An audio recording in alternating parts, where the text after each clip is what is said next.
حضرت سلیمان علیہ الصلوۃ والسلام جو موسیٰ علیہ السلام کے بعد آئے، موسیٰ علیہ الصلوۃ والسلام کے ذریعے اللہ نے فرعون کا مصر میں خاتمہ کیا۔ آپ تفسیروں میں پڑھ چکے ہیں کہ پھر موسیٰ علیہ الصلوۃ والسلام نے بنی اسرائیل کو حکم دیا کہ اب جہاد کرو۔ بنی اسرائیل نے کہا اذهب انت وربک، اے موسیٰ آپ جاؤ اور آپ کا رب جائیں، ہم یہاں بیٹھے ہوئے ہیں۔ تو یہ نالائقی کی، جس کے نتیجے میں اللہ کی طرف سے عذاب آیا، اور 40 سال اللہ نے حکم دیا کہ یہ وادی تیہ میں حیران سرگردان گھومتے رہیں گے۔ اسی دوران حضرت موسیٰ علیہ الصلوۃ والسلام کی وفات ہوئی اسی میدان میں، اور پھر موسیٰ علیہ الصلوۃ والسلام کی وفات کے بعد بنی اسرائیل میں جو پیغمبر تھے ان کی قیادت میں پھر بنی اسرائیل نے جہاد کیا، اور اللہ نے ان کو فتح اور نصرت سے ہمکنار کیا۔ اور بنی اسرائیل کا پھر بنی اسرائیل اسی جب جہاد کیا تو قرآن مجید میں آپ نے طالوت اور جالوت کا واقعہ سنا ہے۔ اسی لڑائی میں بنی اسرائیل اس میں یا اس کے بعد دوبارہ کوئی نئے پیغمبر آئے یہ ہمیں یقینی طور پر نہیں ملتا ہسٹری میں، لیکن اسی سلسلے میں بعد میں پھر بنی اسرائیل کی لڑائی ہوئی۔ اللہ نے ایک پیغمبر ان میں بھیجے اور حکم دیا کہ تم ایک طاقتور قوم سے جہاد کرو، لڑائی کرو۔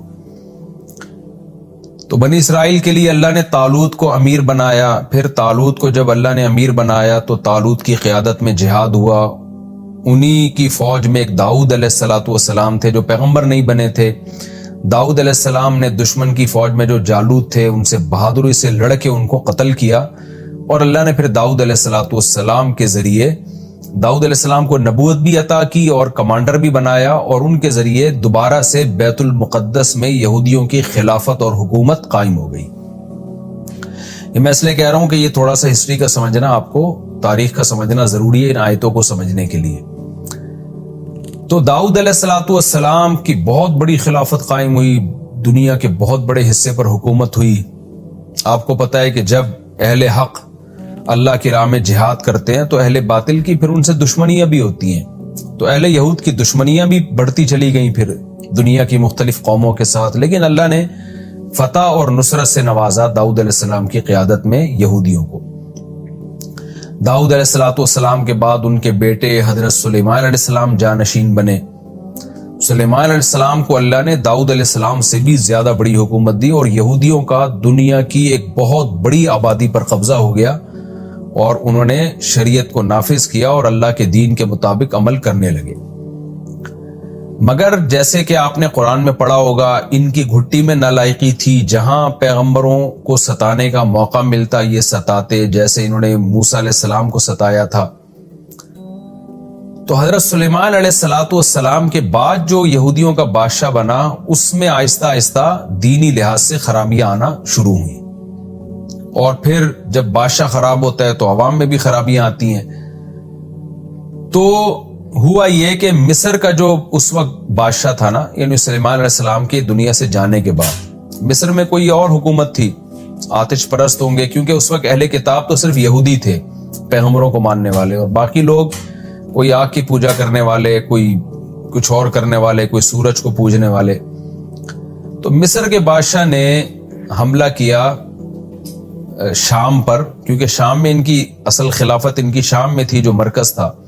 تو شام پہ حملہ کیا اور تھوڑا بہت نقصان کیا اس نے، اور کچھ تھوڑا بہت مال و اسباب لوٹ کے لے گیا۔ لیکن ان کو تنبیہ ہو گئی، یہودیوں کو اپنے اعمال کی اصلاح کا ان کو موقع مل گیا، اور پھر 400 سال تک کہا جاتا ہے کہ بہت بہترین طریقے سے انہوں نے دنیا پہ راج کیا۔ 400 سال گزرنے کے بعد کہتے ہیں کہ پھر ان میں بت پرستی بھی پھیلنا شروع ہوئی، پھر اعمال ان کے خراب ہونا شروع ہوئے۔ مصر میں پھر کوئی بادشاہ تھا، کیونکہ ان کی دشمنیاں تھیں دنیا میں بہت ساری قوموں سے، تو مصر کے بادشاہ نے جب دیکھا کہ یہ کمزور ہو رہے ہیں اور ان میں آپس میں اختلاف بھی پیدا ہو رہے ہیں، تو اس نے دوبارہ، یعنی وہ بادشاہ تو ظاہر مر چکا تھا جو 400 سال پہلے تھا، کوئی نیا بادشاہ تھا، یعنی مصر نے پھر ان کے اوپر چڑھائی کی اور تھوڑا بہت عمارتوں کو نقصان پہنچایا اور کچھ مال و اسباب لوٹ کے لے گیا، لیکن زیادہ تباہی نہیں ہوئی۔ لیکن ان کو عبرت نہیں ہوئی اس واقعے سے۔ تو کچھ ہی وقت کے بعد جو بابل کا بادشاہ تھا نا، بخت نصر، جس کا بڑی تاریخ کی کتابوں میں تذکرہ ملتا ہے، بابل کے بادشاہ بخت نصر نے ان کے اوپر حملہ کیا. جب دیکھا کہ یہ تھوڑا کمزور ہو رہے ہیں اور ان میں جب ظاہر ہے کسی قوم میں ایک اپنے نظریے پر اور اپنے ویژن پہ نہیں رہتے تو پھر ان میں اختلافات بھی ہونا شروع ہوتے ہیں. تو بخت نصر نے ان پر حملہ کیا اور ان کو نقصان پہنچایا، لیکن بہت زیادہ نقصان نہیں پہنچایا کیونکہ یہود بھی بہرحال طاقتور تھے، پاورفل تھے. اور لیکن اس نے یہ کیا کہ بیت المقدس میں اور جو شام میں نا اپنا کوئی نائب بنا کے وہ چلا گیا. جیسے آج کل بڑی طاقتیں ہوتی ہیں نا کسی ملک پہ قبضہ کر کے، تو ان کو پتا ہوتا ہے ہم اس ملک پہ قبضہ برقرار نہیں رکھ سکتے، لیکن اپنا ہی کوئی کٹ پتلی کوئی حکومت بنا کے چلے جاتے ہیں. تو بالکل اسی طرح کا کام بابل کے بادشاہ بخت نصر نے کیا اور اپنی کٹ پتلی حکومت بنا کے چلا گیا، اور کہا جاتا ہے کہ یہودیوں ہی میں سے کسی کو اس نے بادشاہ بنایا. اب یہ جو نیا بادشاہ تھا جو بخت نصر کا نامزد تھا، اس نے یہودیوں پہ حکومت کی، تھا یہ ادھر ہی کا یعنی شام ہی کا تھا یہ. تو اس وقت کے پیغمبر تھے جن کا آسمانی کتابوں میں نام آتا ہے حضرت ارمیہ علیہ السلام. انہوں نے اس کو نصیحت کی کہ تو بت پرستی کی طرف لوگوں کو مت لے کر جا، شرک مت پھیلا، اور جو برے اعمال جو اس میں بدکاریاں اور برائیاں اور شراب نوشی، یہ جو بادشاہوں میں عیاشی ہوتی ہے، یہ جو چیزیں آ رہی تھی اس کے اندر، اور اس کی وجہ سے قوم میں بھی خرابیاں آ رہی تھی، تو وہ یہ بات نہیں مانا اور پیغمبر کی بات پر اس نے عمل نہیں کیا، بلکہ طاقت کے نشے میں اس نے یہ ارادہ کیا کہ بخت نصر نے جو مجھے یہاں کا بادشاہ بنایا ہے تو میں اس کے خلاف بغاوت کر کے پوری ریاست اپنے کنٹرول میں لوں گا. اس نے بغاوت کا ارادہ کیا، یہودیوں نے اس کا ساتھ دیا، نتیجے میں بغاوت ناکام ہوئی اور بخت نصر نے ارض شام میں داخل ہو کر بے تحاشا یہودی قتل کیے. کہا جاتا ہے کہ 40,000 یہودی اس نے قتل کیے. اس زمانے کے لحاظ سے 40,000 بہت بڑی تعداد تھی. 40,000 کو اس نے جلا وطن کیا، سینکڑوں ہزاروں کو اس نے زخمی کیا، قید بنایا، اور بہت یعنی بیت المقدس کو بہت زیادہ اس نے تباہ و برباد کیا، مسجد اقصی کی بے اکرامی کی، توہین کی، اور بغاوت کو چلنے کے بعد پورا کنٹرول شام پہ حاصل کرنے کے بعد بہت سارے یہودیوں کو جلا وطن کیا اور بابل شہر لے گیا اپنے ساتھ غلام بنا کے. کہتے ہیں کہ یہودیوں کو احساس ہوا کہ انہوں نے چونکہ اللہ کی نافرمانی کی ہے، جس کی وجہ سے اللہ کی طرف سے ان پر یہ عذاب آیا ہے، یہ توبہ طائب میں لگ گئے، اپنے اعمال کی اصلاح میں لگ گئے. اللہ کو ان کی حالت پہ ترس آیا اور ان کی نجات کی یہ صورت ہوئی اللہ کی طرف سے کہ اس وقت جو ایران یعنی فارس کی حکومت تھی، ایران کا جو بادشاہ تھا، یہودیوں نے یعنی اس نے یہودیوں کا ساتھ دیا کیونکہ یہودیوں کی ہمدردیاں اس کو حاصل تھیں، اور بخت نصر کے خلاف اس نے لڑائی کی، اور بالآخر اس نے بابل شہر پہ قبضہ کر کے بخت نصر کی حکومت کا خاتمہ کیا اور یہودیوں کو بابل شہر سے آزاد کرایا، اور جو مال و اسباب لوٹا گیا تھا وہ بھی یہودیوں کو دے کر باعزت اس نے دوبارہ ارض شام کی طرف بھیج دیا، اور شام میں پھر دوبارہ یہودیوں کی حکومت قائم ہو گئی. یہ جو واقعہ ہے نا جو میں نے آخر میں ابھی بیان کیا، یہ وہ والا واقعہ ہے جس کو آپ تفسیر میں ابھی انشاءاللہ جس کی طرف اشارہ کیا گیا ہے. جمہور مفسرین کے نزدیک، قرآن میں واضح تو نہیں ہے لیکن جمہور کے نزدیک اس سے یہی مراد ہے، کیونکہ جو قرآن جو تباہی اور بربادی بیان کرتا ہے نا کہ اس طرح سے ہوئی تھی، تاریخی واقعات سے اس کا ثبوت ملتا ہے کہ وہ یہی والا واقعہ تھا، کیونکہ اس سے پہلے یہودیوں پر اتنا بڑا عذاب کسی دوسری قوم کی طرف سے نہیں آیا تھا اور اتنی قتل و غارت نہیں ہوئی تھی. تو ان کو دوبارہ اصلاح اعمال کی توفیق ملی. اس کے بعد پھر یہودی جب شام میں آباد ہوئے، ان کو اصلاح اعمال کی توفیق ملی، انہوں نے توبہ استغفار کی، اللہ سے اپنے گناہوں کی معافی مانگی، اللہ نے پھر ان کو دوبارہ ایک مضبوط ریاست دی. مگر تھوڑے دنوں کے بعد پھر یہ آخر آہستہ آہستہ شرارتوں کی طرف مائل ہونا شروع ہو گئے. یعنی یہ واقعہ ہے حضرت سلیمان علیہ السلام کے تقریباً 450 سال بعد کا. بخت نصر نے جو حملہ کیا نا، بہت زیادہ تباہی مچائی اس نے، جو بغاوت کو کچلا اس نے، تو یہ وہ واقعہ ہے جس کا قرآن تذکرہ کر رہا ہے کہ ہم نے 2 باتیں یہودیوں کے بارے میں لکھ دی تھی کہ 2 دفعہ زمین میں فساد مچائیں گے اور 2 دفعہ اللہ دوسری قوم کو ان پر مسلط کر کے ان کو عذاب دے گا. تو ان 2 دفعہ میں سے یہ پہلا واقعہ ہے کہ یہودیوں نے فساد بچانا شروع کیا، تو بخت نصر نے بغاوت کو کچلنے کے لیے یہودیوں پہ حملہ کر کے بہت زیادہ یہودی قتل کیے. تو یہ پہلا واقعہ ہے. دوسرا واقعہ بھی قرآن میں ہے کہ دوبارہ تم نے پھر اچھے اعمال شروع کر دیے, پھر دوبارہ تم نے زمین میں فساد مچایا. تو اب وہ فساد کیا تھا؟ وہ بھی 450 سال کے کچھ عرصے کے بعد, اور کہا جاتا ہے کہ حضرت عیسیٰ علیہ السلام کے نزول سے تقریباً 150 سال پہلے. ظاہر ہے اس زمانے میں جو تاریخ بیان کی جاتی تھی بالکل پورے طور پر کیلکولیشن نہیں ہوتی تھی اس کی, تو تقریباً 150, بعض نے 170 سال پہلے لکھا, تو تقریباً عیسیٰ علیہ السلام کے آنے میں بھی 150 سال کا وقت تھا. تو 150 سال پہلے ہوا یہ ہے کہ جب دوبارہ یہ شرارتیں ان میں پیدا ہونا شروع ہوئیں, تو ایک بادشاہ تھا جس نے انطاکیہ آباد کیا. آج بھی انطاکیہ ترکی میں ایک شہر ہے. تو انطاکیہ کے بادشاہ نے ان پر حملہ کیا, اور اس نے پھر جو ہے یہاں گھس کے بہت زیادہ یہودی مارے, قتل کیے,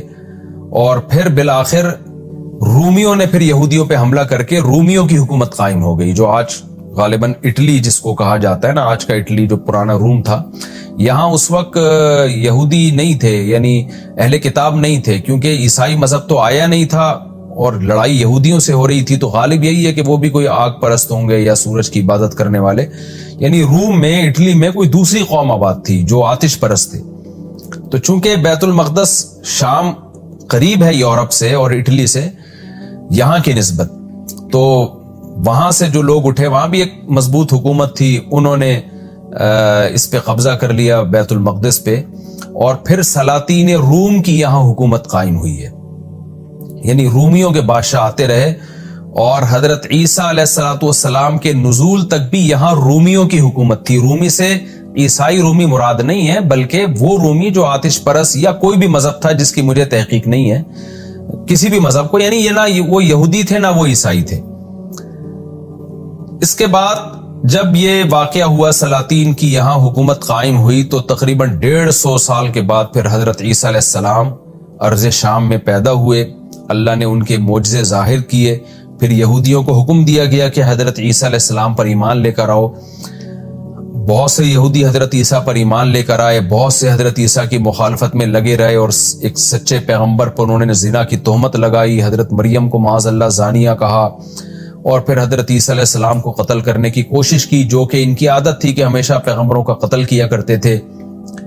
بہرحال یہودیوں کی جو میجورٹی تھی وہ حضرت عیسیٰ علیہ السلام پر ایمان نہیں لے کر آئی, لیکن وہ جو سلاطین روم تھے وہ حضرت عیسیٰ علیہ السلام پر ایمان لے آئے. اور کہا جاتا ہے کہ روم کا جو بادشاہ تھا نا, جس کی بیت المقدس پہ حکومت تھی, حضرت عیسیٰ علیہ السلام کے یعنی آسمان دنیا پہ جانے کے تقریباً 40 سال کے بعد وہ مسلمان ہوا ہے, اور اس کے بعد سے پھر بیت المقدس میں دوبارہ عیسائیوں کی ایک مضبوط ریاست قائم ہو گئی, اور پھر وہ عیسائی دنیا میں پھیلتے چلے گئے, اور پھر یہودیوں سے ان کی بہت زیادہ لڑائیاں بھی ہوئیں, اور اللہ تعالیٰ نے عیسائی مذہب کو دنیا پہ غالب کر دیا. لیکن بیت المقدس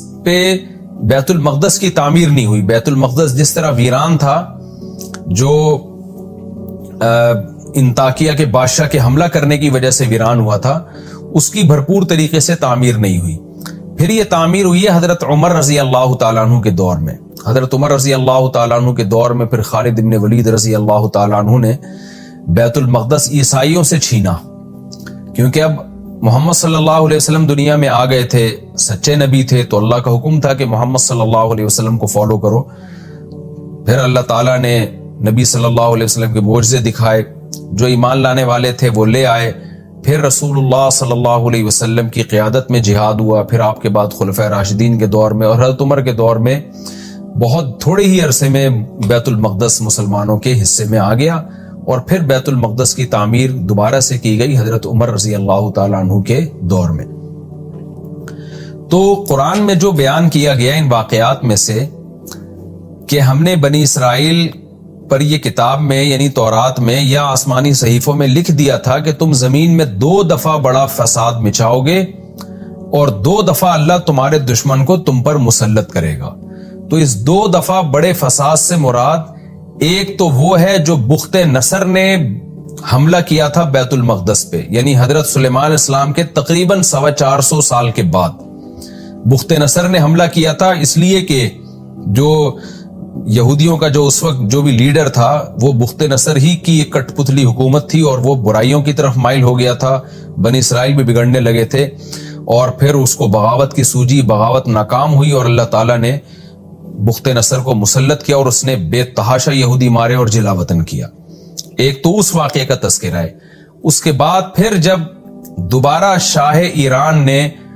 بابل کی حکومت کے خلاف لڑائی کر کے یہودیوں کو بچایا، یہودی دوبارہ سے آ کے پھر آباد ہوئے، اس کے بعد پھر حضرت عیسیٰ علیہ السلام کے تقریباً 150 سال پہلے، عیسیٰ علیہ السلام کے پیدا ہونے سے پھر انطاکیہ کے بادشاہ نے دوبارہ یہودیوں پہ حملہ کیا اور اس نے بھی بے تحاشا یہودی قتل کیے اور مسجد اقصیٰ کو توڑ پھوڑ کے اس نے ویران کر دیا۔ اس کے بعد پھر رومیوں کی یہاں حکومت قائم ہوئی اور پھر رومیوں ہی کی یہاں حکومت رہی اور رومی ہی عیسائی مذہب انہوں نے قبول کر لیا، اور پھر اللہ نے پھر عیسائیوں اور یہودیوں میں جو لڑائیاں ہوئیں، جو تاریخی واقعات بھرے پڑے ہیں۔ اچھا، ایک کمال کی بات یہ ہے کہ یہودیوں کی جو عیسائیوں سے لڑائی ہوئی ہے نا، وہ مسلمانوں کی نسبت بہت زیادہ ہے۔ مسلمانوں سے تو ان کی 2 بڑی لڑائیاں ہوئی ہیں۔ ایک بڑی لڑائی جو بنو قریظہ کے 70,000 یہودی قتل کیے تھے رسول اللہ صلی اللہ علیہ وسلم نے۔ دوسری جو یعنی اس کے بعد کوئی بڑی لڑائی مسلمانوں کی یہودیوں کے ساتھ نہیں ہوئی ہے۔ اب جا کے جو فلسطین اور اسرائیل کا مسئلہ کھڑا ہوا ہے، اب یہ حالات جا رہے ہیں، کہا جاتا ہے کہ ایک بہت بڑی جنگ کی طرف جو یہود اور اسلام کے درمیان ہوگی، جن کے بارے میں صحیح احادیث میں ہمیں پیشگوئیاں ملتی ہیں۔ وہ کب ہوگی اس کی اسپیسیفک ڈیٹ اللہ ہی بہتر جانتا ہے، لیکن بہرحال قرآن و سنت سے یہ بات ثابت ہے، احادیث سے یہ بات ثابت ہے۔ نبی صلی اللہ علیہ وسلم نے فرمایا تو قاتلون الیہود، کہ تم یہود سے قتال کرو گے۔ تو اب تک قتال ہوا نہیں ہے۔ ایک دفعہ اس وقت نبی صلی اللہ علیہ وسلم کے دور میں قتال ہوا تھا، اس کے بعد پھر ان پر مختلف لوگ مسلط رہے، عیسائیوں نے ان کے ساتھ لڑائیاں کی۔ ہٹلر جو تھا تو عیسائی مگر ایک سیکولر ذہن کا مالک تھا، اس کی لڑائی ہوئی یہودیوں سے، اس نے قتل و غارت کی۔ اس کا تذکرہ انشاءاللہ میں ان آیات کی تفسیر میں کروں گا۔ ان تمام واقعات کی طرف جو فیوچر میں ہوئے، مسلمانوں کے ذریعے جو یہودی قتل ہوئے، عیسائیوں کے ذریعے جو ہوئے، ہٹلر کے ذریعے جو ہوئے، اور آگے قرب قیامت میں جو لڑائیاں ہوں گی، ان کا آگے قرآن میں سورہ بنی اسرائیل میں واضح اشارہ موجود ہے۔ جب وہ اشارہ آئے گا تو پھر میں انشاءاللہ ان واقعات کو مختصراً اس وقت ہائی لائٹ کروں گا۔ تو خلاصہ یہ نکلا کہ یہ جو دوسرا واقعہ ہوا ہے، اللہ نے اس کا بھی قرآن میں تذکرہ کیا کہ ان پر انطاکیہ کا بادشاہ مسلط ہوا اور اس نے ان کا قتل و غارت کیا۔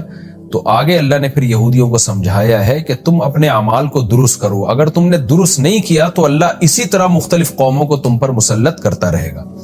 تو ہم ان آیتوں کی تفسیر کی طرف آتے ہیں۔ تھوڑا سا اجمالی خاکہ آپ نے تفسیر کا انشاءاللہ سمجھ لیا ہوگا۔ اچھا، یہ جو ہسٹری بیان کی جاتی ہے نا، یہ کوئی صحیح احادیث میں نہیں ہے، بلکہ یہ آسمانی کتابوں سے ہی مفسرین نے لی ہے، اور یہ مورخین ان واقعات کو نقل کرتے چلے آئے ہیں۔ تو نبی صلی اللہ علیہ وسلم نے فرمایا کہ حدثوا عن بنی اسرائیل ولا حرج، اس میں کوئی حرج نہیں ہے کہ آپ اگر اسلام میں اس کے کوئی اسپیسیفک ہمیں کوئی مستند ہسٹری نہیں ملتی، کوئی واقعات کی بہت تفصیلی ڈیٹیل ہمیں نہیں ملتی، تو ہمیں عیسائیوں سے یا یہودیوں سے ہسٹری لینے میں ہماری شریعت نے روکا نہیں ہے۔ اور خاص طور پہ جو خبر متواتر ہوتی ہے نا، جس کو سارے مورخین نقل کرتے چلے آئے ہوں، تو اس کا انکار کرنا ایک ضد اور ہٹ دھرمی کی بات ہے۔ تو قرآن سے بھی خاص طور پہ جب ان واقعات کی تائید ہو رہی ہے تو اس کو نقل کرنے میں کوئی حرج نہیں ہے۔ اس میں یہ مطالبہ کہ صحیح حدیث سے دکھائیں، یہ مطالبہ ایک کم علمی کی بات ہوگی۔ اگر حدیث میں اس کے خلاف ہوتا تو پھر ہم حدیث کو لیتے، ان واقعات کا انکار کرتے، لیکن نہ حدیث میں اس کی موافقت ہے نہ خلاف ہے، بلکہ قرآن سے اس کی تائید ہوتی ہے۔